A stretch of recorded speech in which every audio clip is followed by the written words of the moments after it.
নমস্কার বন্ধুরা, আমি আজকে আপনাদের কাছে নিরামিষ একটা রেসিপি নিয়ে চলে এসেছি। মোচার রেসিপি। এই নিরামিষ মোচার রেসিপিটা খেতে কিন্তু ভীষণই ভালো লাগে। তো তার জন্য প্রথমেই আমি দেখুন এখানে একটু চীনাবাদামকে ভেজে নিচ্ছি। একটু তেলের মধ্যে আমি ভেজে তুলে নেব। আর এটা নিরামিষভাবে করবেন, দেখবেন সত্যি বলছি খেতে কিন্তু খুব ভালো লাগে। আমি বেশিরভাগ দিনই নিরামিষই করি, আমার আমিষ মোচা হয় না বললেই চলে।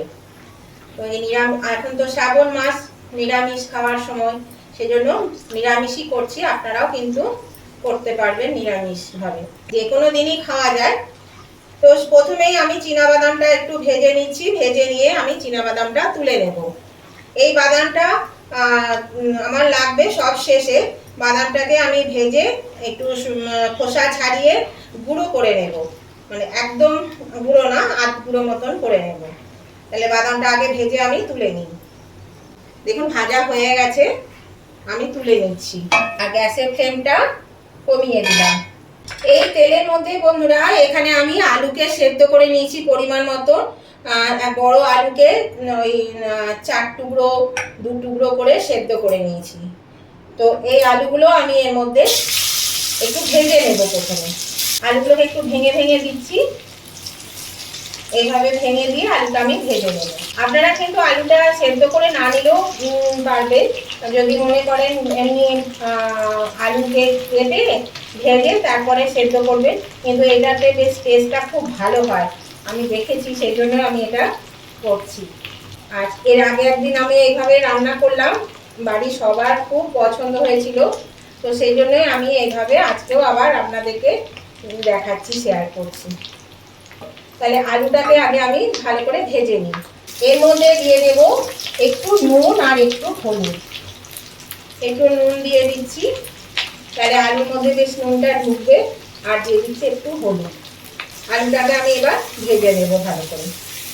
সেদ্ধ আলু খুব বেশি ভাজা যায় না, মোটামুটি একটু ভেজে নিতে হবে। আর এই যে বড়গুলো একটু কেটে দিতে হবে, যেমন আছে এগুলো একটু কেটে কেটে দেবো। এই দেখুন বন্ধুরা, আলুটা কিন্তু ভাজা হয়ে গেছে, এবার আমি তুলে নেব। আর সেদ্ধ আলু কিন্তু খুব বেশি লাল লাল করে ভাজা যায় না, ভাজতে গেলে আমাদের পুরো ছাকা তেলে ভাজতে হবে। আর এই যে আলু দেখুন, সেদ্ধ আলু থেকে এই কাইটা বেরিয়ে যায়, এইটা বেশ সুন্দর কিন্তু মাখা মাখা হয়ে যাবে, দারুণ খেতে হয়। তো এই আলুটা এবার আমি তুলে নিচ্ছি, তেল থেকে ছেঁকে তুলে নিচ্ছি। আমি আলুটা তুলে একটু তেল দিয়ে দিলাম, তেলটা সবটা আলুতে চলে গেছিল। এখানে শুকনো লঙ্কা, তেজপাতা আর সাদা জিরে দিয়ে দিলাম। এর মধ্যে এবার আমি দিয়ে দিচ্ছি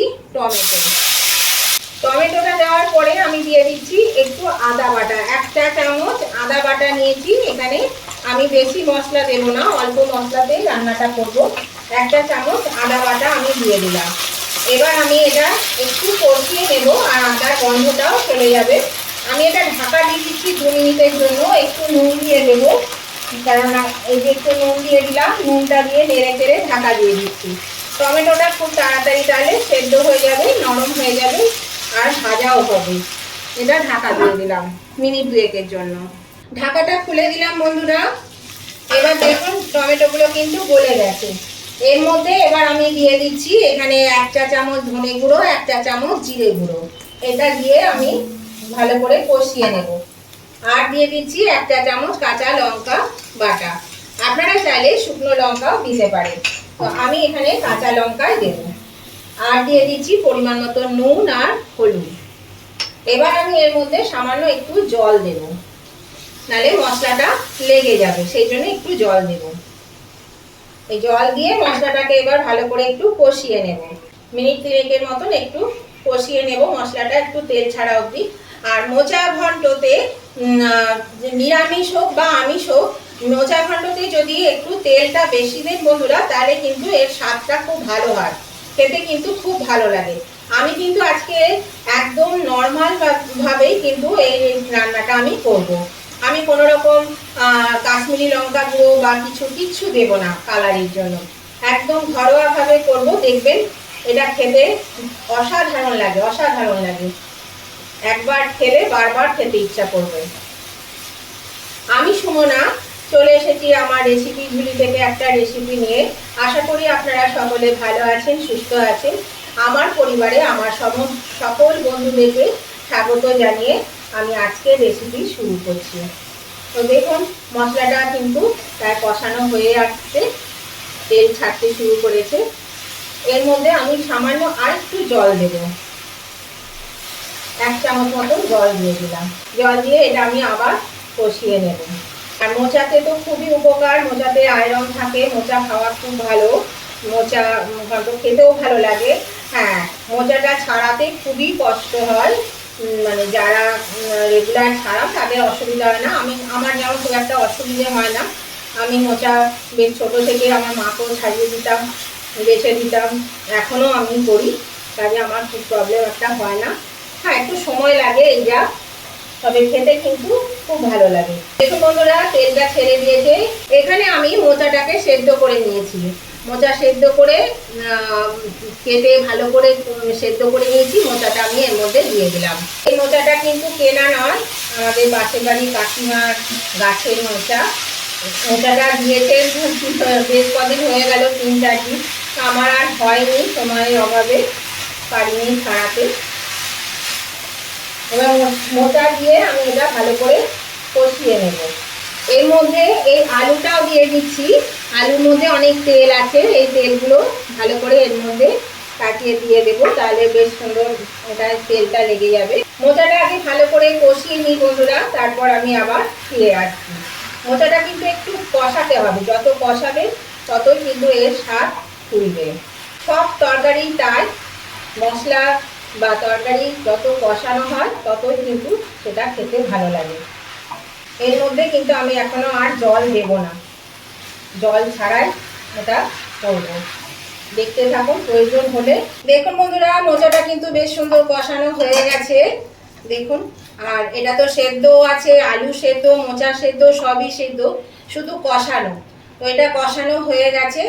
এবার আমি এর মধ্যে দিয়ে দেব একটু স্বাদ অনুযায়ী চিনি। চিনি তো মোচাতে দিতেই হবে, কেননা চিনি না দিলে একদমই ভালো লাগবে না। আর দিয়ে দেব এখানে নারকোল কোড়া রেখেছি, নারকোল কোড়া ওই একটা ছোট নারকোলের অর্ধেকটা দিয়ে দিলাম। এবার আমি এটা ভালো করে কষিয়ে নেব, আবার কিন্তু এটা কষাবো। আপনারা তো মোচা চিংড়ি বা বড়া ডড়া দিয়ে মোচা তরকারি খানই, কিন্তু একবার হলেও এরকমভাবে করে খেয়ে দেখবেন, নিরামিষে দেখবেন খেতে কিন্তু এর স্বাদ দুর্দান্ত লাগে। নারকোল কোড়া দিয়েও আপনারা খেয়ে থাকেন, সেটাও জানি, কেননা নারকোল কোড়া ছোলা এসব মোচাতে খুবই ভালো লাগে।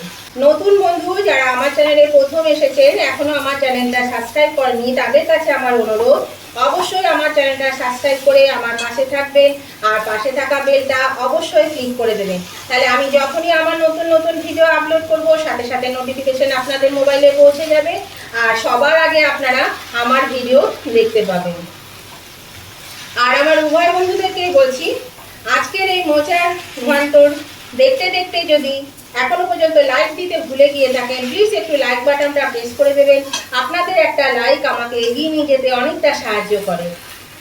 আর যদি আজকে এই রেসিপিটা আপনাদের ভালো লেগে থাকে, খুব ভালো লেগে থাকে, তাহলে অবশ্যই কিন্তু আপনাদের বন্ধু বান্ধব, আত্মীয় স্বজন সকলের সঙ্গে একটু শেয়ার করে দেবেন, তাহলে এই রেসিপিটা সবাই পেয়ে যাবে। আর যদি আজকের রেসিপিটা আপনাদের কেমন লেগেছে সেটা জানাতে কমেন্ট করতে ভুলবেন না বন্ধুরা। অবশ্যই কিন্তু কমেন্ট করে জানিয়ে দেবেন যে আজকের এই রেসিপিটা আপনাদের কেমন লাগলো। আপনাদের মিষ্টি মিষ্টি কমেন্টগুলো পড়তেও যেমন ভালো লাগে, তেমনি একটা কমেন্ট আমাকে পরবর্তী রেসিপি বানাতে অনেকটাই কিন্তু উৎসাহিত করে।